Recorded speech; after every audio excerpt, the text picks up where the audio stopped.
आज इस वीडियो में मैं आप लोगों को हेल्थ केयर साइंस का एक रिवॉल्यूशनरी ट्रीटमेंट के बारे में बताने वाला हूँ, जो पहले भी मैंने बताया है, एम्बुलाइजेशन ट्रीटमेंट। इस embolisation treatment 6 disease common disease के बारे में मैं आपको बताऊँगा, जो एम्बुलाइजेशन ट्रीटमेंट द्वारा कर सकता है। और ये एम्बुलाइजेशन ट्रीटमेंट जो है, ये कितना अच्छी ट्रीटमेंट है, इसके बारे में भी मैं आपको बताऊँगा। अगर कुछ सर्जरी करना पड़ता है तो उसके बारे में हमेशा हम लोग सोचते हैं कि बिना सर्जरी का कैसे इलाज किया जाए। सर्जरी के बाद जो भी स्कार रहेगा, रिकवरी पीरियड ज़्यादा होता है, हॉस्पिटल एडमिशन का टाइम, लॉन्ग हॉस्पिटलाइजेशन होते हैं, कॉम्प्लिकेशंस का चांसेस ज़्यादा होते हैं, ब्लीडिंग का चांसेस ज़्यादा होते हैं, जनरल एनेस्थेसिया से करना पड़ता है।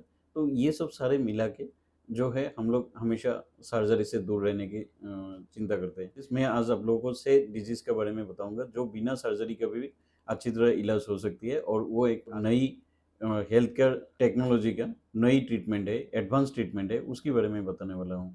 मैं पहले भी बताया था, एम्बुलेशन ट्रीटमेंट एक ऐसी है जिसके द्वारा एक छोटी-सी ट्यूब, जो कैथेटर बोलते हैं, और इस कैथेटर से डिजीज़ एरिया या ट्यूमर एरिया में जाके वहाँ पे मेडिसिन देके उसको हम ट्रीटमेंट करते हैं, या ब्लड वेसल को ब्लॉक करके उसका ट्रीटमेंट करते हैं। इसी को हम लोग एम्बुलेशन बोलते हैं।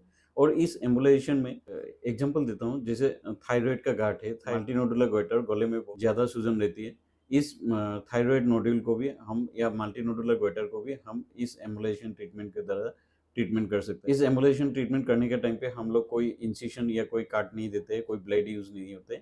एक छोटी-सी सुई से हम लोग एक पंक्चर लेते हैं, या तो रिस्ट जॉइंट के पास में, या तो ग्रोइन या थाई के ऊपर की पार्ट में हम लोग एक छोटी-सी पंक्चर लेते हैं, और उसी पंक्चर के थ्रू हम लोग ये सब ट्रीटमेंट करते हैं। मैं जो 6 डिजीज़ के बारे में आप लोगों को बताने जा रहा हूँ, ये 6 डिजीज़ पहले सर्जिकल ट्रीटमेंट ही होता था। हेल्थ साइंस का एडवांस ट्रीटमेंट का वजह से ये बिना सर्जरी का भी कर सकते हैं। सर्जरी जैसे इन्वेसिव मेथड का ज़रूरत नहीं पड़ सकता है। जैसे थायरॉइड का स्वेलिंग हो गया, या मल्टीनोडुलर गोइटर या थायरॉइड स्वेलिंग का बात है, हथेली या रिस्ट जॉइंट के पास एक छोटा-सा पंक्चर, या एक ग्रोइन के पास एक छोटा-सा पंक्चर लेके उसका थ्रू स्मॉल ट्यूब, जिसको हम कैथेटर बोलते हैं, ये कैथेटर से उसी एरिया में जाके हमने उसको ट्रीटमेंट कर सकते हैं। और इसकी वजह से थायरॉइड गोइटर के बाद, थायरॉइडेक्टोमी या हेमीथायरॉइडेक्टोमी के बाद लाइफ लॉन्ग आपको मेडिसिन लेना पड़ सकती है, उसका ज़रूरत नहीं पड़ेगा। जैसे थायरॉइड सर्जरी के बाद कम से कम 5 टू 7 डेज़ हॉस्पिटल एडमिशन चाहिए। एम्बुलाइजेशन करने के बाद पेशेंट को उसी दिन शाम को या नेक्स्ट डे मॉर्निंग को हम पेशेंट को डिस्चार्ज करके घर भेज सकते हैं, और लाइफ लॉन्ग थायरॉइड मेडिसिन का ज़रूरत नहीं पड़ेगा। सेकेंडली, एक मेल डिजीज़ होती है वेरिकोसिल, जिसका वजह से मेल पर्सन को कभी इनफर्टिलिटी का भी सामना करना पड़ सकता है, या तो टेस्टिकुलर एट्रोफी भी हो सकती है। ये वेन रिलेटेड डिजीज़ है, और इसको भी हमने एम्बुलाइजेशन द्वारा ट्रीटमेंट कर सकते हैं। थर्डली, फीमेल पेशेंट का एडिनोमायोसिस या जो यूटेराइन फाइब्रॉइड होती है, ये यूटेराइन फाइब्रॉइड या एडिनोमायोसिस की वजह से बहुत परेशान रहते हैं। इनिशियली इसको हम लोग सर्जिकली ट्रीटमेंट करते थे, या तो रोबोटिक सर्जरी से इसको करते थे, लेकिन आजकल इसका ज़रूरत नहीं है, हम लोग एम्बुलेशन के ज़रिए इसको भी ट्रीटमेंट कर सकते हैं। और किडनी में एंजियोमायोलाइपोमा या ट्यूमर होती है, एंजियोमायोलाइपोमा, इसको भी एम्बुलेशन के ज़रिए से इसको भी ट्रीटमेंट कर सकती है। और लिवर में भी अगर लार्ज हीमांजियोमा, उसको भी हम एम्बुलेशन ट्रीटमेंट के ज़रिए से इसको ट्रीटमेंट कर सकते हैं। बिनाइन ट्यूमर के ऊपर लिवर में अगर कैंसर है, एचसीसी या और कोई कैंसर है, जिसको हम एम्बुलेशन के ज़रिए से केमोथेरेपी सिर्फ ट्यूमर के अंदर डाल सकते हैं, और जिसका इफेक्ट शायद कभी-कभी क्यूरेटिव भी हो सकती है और पैलिएटिव भी हो सकती है।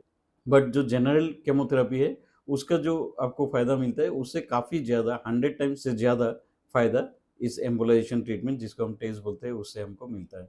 और एक एजेड मेल पर्सन को एक प्रोस्टेट हाइपरट्रोफी या बिनाइन हाइपरट्रोफी ऑफ प्रोस्टेट होती है। पहले ट्रांसयूरेथ्रल यूरेथ्रोस्कोप से इसका ट्रीटमेंट या सर्जरी या लेज़र ट्रीटमेंट किया जाता था, लेकिन आजकल ये भी हम लोग एम्बुलाइजेशन ट्रीटमेंट के ज़रिए से कोई बिना सर्जरी के कर सकता है। प्रोस्टेट सर्जरी यूरेथ्रोस्कोप के से करने के बाद कभी-कभी यूरेथ्रल स्ट्रक्चर हो सकती है, जो पेशेंट को और भी परेशानी में डाल सकती है। लेकिन एम्बुलेशन ट्रीटमेंट करने के बाद ये यूरेथ्रल स्ट्रक्चर स्ट्रक्चर होने का कोई चांसेस नहीं रहते हैं। ये 6 डिजीज़ जो मैं आपको दोबारा बोल रहा हूँ, एक है थायरॉइड मल्टीनोडुलर गोइटर हो, या लीवर का कैंसर हो, या लीवर का हीमांजियोमा हो, या किडनी का एंजियोमायोलाइपोमा हो, या वेरिकोसिल हो मेल पर्सन का, या प्रोस्टेट हाइपरट्रोफी हो, या कुछ मस्कुलोस्केलेटल कंडीशन जैसे नी आर्थराइटिस अर्ली स्टेज में, या जो फ्रोजन शोल्डर होता है, इसको भी हम ट्रीटमेंट कर सकते हैं एम्बुलाइजेशन के द्वारा। ये जो कॉमन डिजीजेस है, जो मैं दोबारा बोल रहा हूँ, जैसे थायरॉइड गोइटर है, लीवर कैंसर है, लीवर में हीमांजियोमा है, किडनी में एंजियोमायोलाइपोमा है, बिनाइन हाइपरट्रोफी ऑफ प्रोस्टेट है, या मेल पर्सन का वेरिकोसिल है, लेडीज का एडिनोमायोसिस या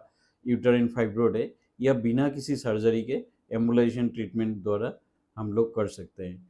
और साथ में मस्कुलोस्केलेटल कंडीशन जैसे नी आर्थराइटिस और फ्रोजन शोल्डर का भी ट्रीटमेंट हम लोग इसी तरीके से कर सकते हैं, बिना जनरल एनेस्थेसिया का कर सकते हैं।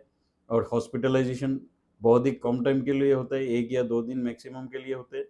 और बहुत सारे केसेस में विदिन 24 आवर्स हम पेशेंट को डिस्चार्ज कर सकते हैं। कोई स्कार नहीं रहते और फाइनेंशियल इफेक्ट पेशेंट का कंपैरेटिवली बहुत कम आते हैं। Thank you.